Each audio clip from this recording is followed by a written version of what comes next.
we know exactly what we got. All right, Brad Keselowski sitting out this practice while the crew chiefs are busy at work. Can't they just print what Brad said? That's why. Makes sense. Not that hard.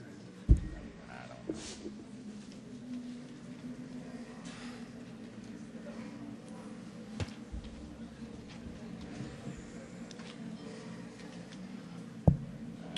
Okay. If I can have your attention, please. Appreciate everybody's attention. We are joined up at the podium right now by Robin Pemberton from NASCAR. He's the NASCAR Vice President of Competition. And from Goodyear, we have Rick Campbell and also Rick Heinrich. And Robin and the two Ricks from Goodyear are here to deliver some news regarding the tires for this weekend's two events. And I'll let Robin open it up. Go ahead. Yeah, good afternoon, everybody. Based on the practice sessions today for the Nationwide and the Sprint Cup Series, tonight we will be making a tire compound change for the right side tires for both series. Tomorrow, the Nationwide Series will qualify on the tires that they are on today, and we'll change those tires during a competition yellow at roughly lap 25 in the Nationwide race tomorrow afternoon. In the Cup Series, they will also make a tire change. The tires are en route also, and tomorrow morning the Cup teams will receive one set of the right side tires in which they can practice on tomorrow during their practice sessions or happy hours. And they will have an adequate amount, roughly the same count for tires for the Cup race on Sunday afternoon. So the amounts will be the same for both, the allotments will be the same for both series and the races in the next 2 days. With me is Rick Campbell and Rick Heinrich, and they're here. Pardon me? Okay, at this time we'll take questions from the audience. If you have a question for either Robin or either two Ricks, raise your hand. We'll start back up here with, let's go with Dick Berggren first. Dick had his hand up first. We'll start with Dick and then go to Tom. Dick Berggren, NASCAR and Fox. How come the track didn't rubber up? What happened? Rick. That's what we're wondering as well.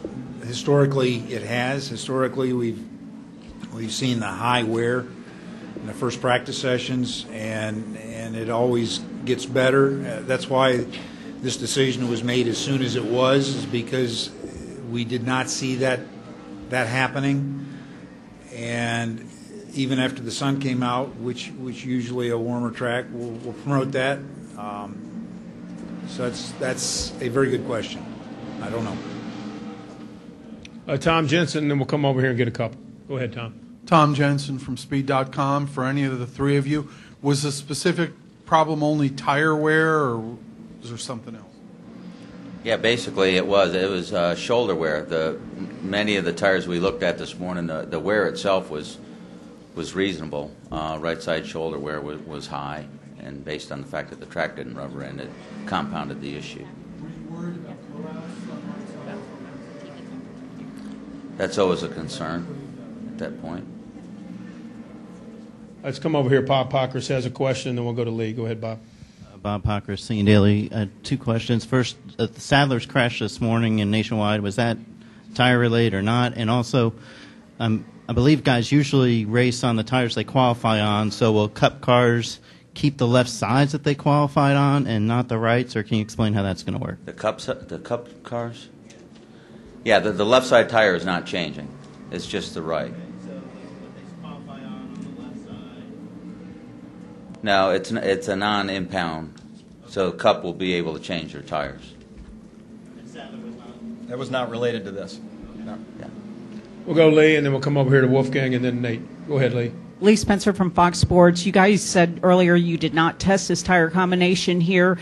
Can you tell us a little bit about the tires that you'll be bringing in as the replacements? The Nationwide tire is going to be a 4408, which is the same tire we ran in both series last August. It's a known quantity at this track. With the Nationwide cars being the new car here, we felt like keeping a known quantity on those guys was important. The Cup tire is the same exact compound as that 4408. It's a 4386. That tire's been run previously in 2010 at Kansas and Fontana, and it again is the same tread compound that we ran here in August. We'll go Wolfgang, and then we'll come down here to Nate. Go ahead. A question to Mr. Campbell. I'm from Germany, Rennsport Press Agency, Wolfgang Monse. I'm not a technician, but I think a problem with a tire you cannot just address is the tire. It has to do also with camber and with air pressure. Did you give any advices to the teams, camber-wise or pressure they have to run here to stay out of trouble with the tires? That's always part of the discussion. In this particular case, with the high wear zone being on the outside shoulder of the right rear, there's very little they have control over in terms of suspension geometry. There's nothing to change.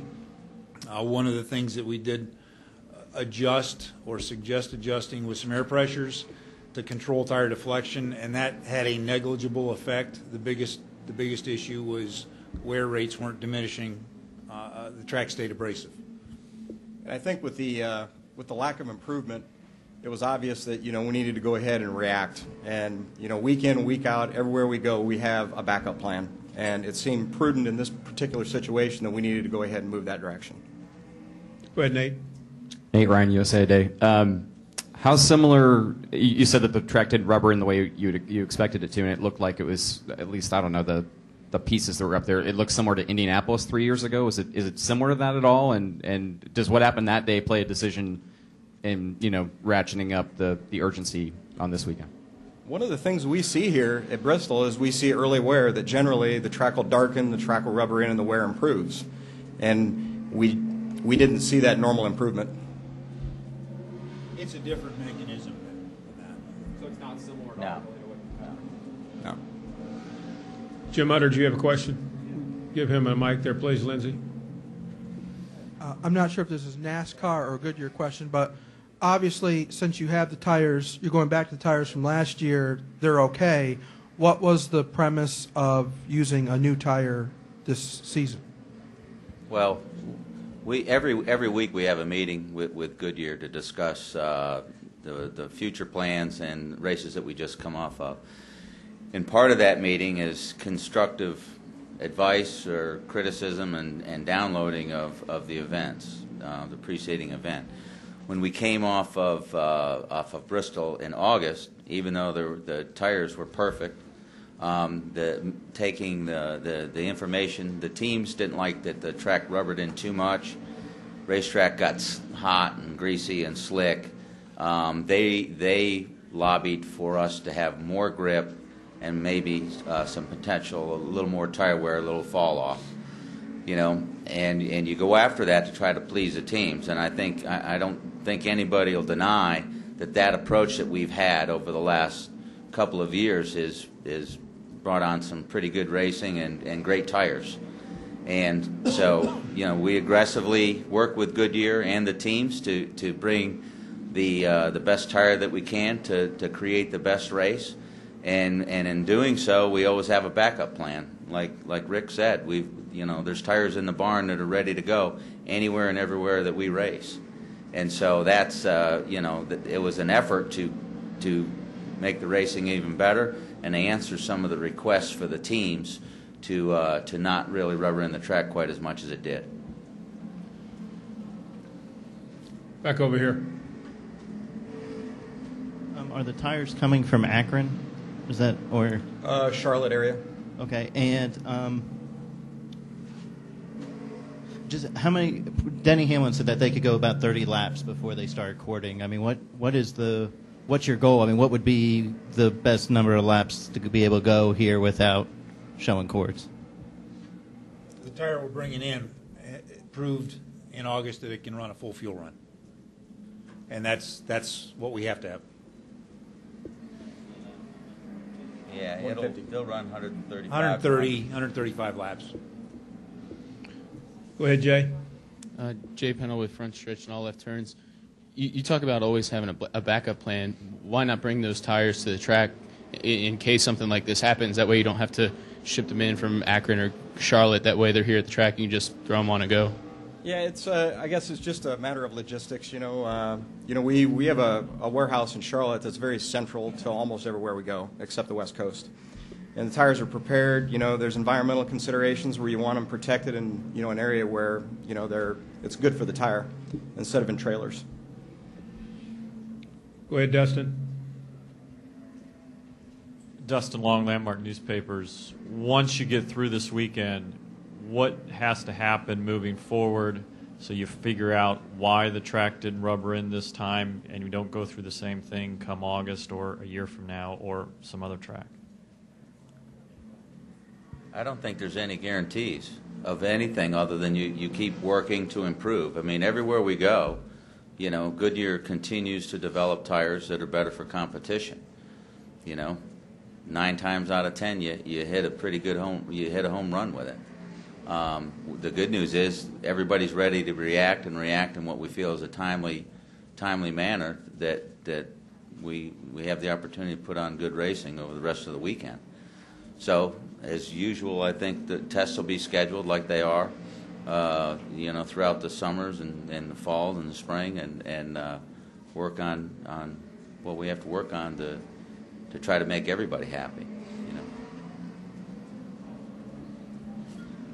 Go ahead, Bob.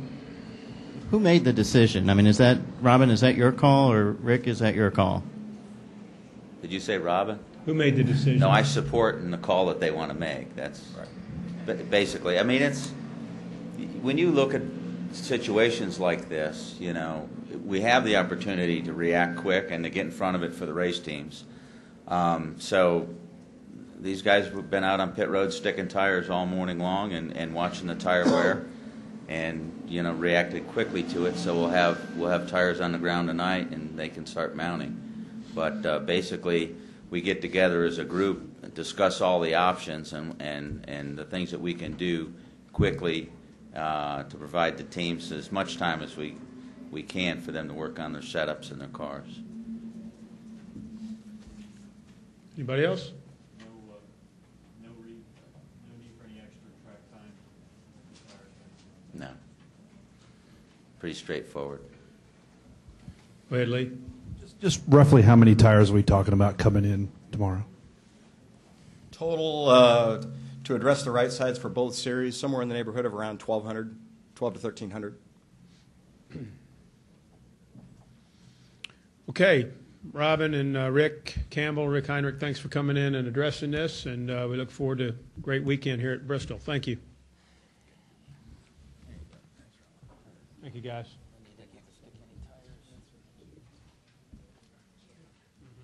Robin said he'd do a one-on-one.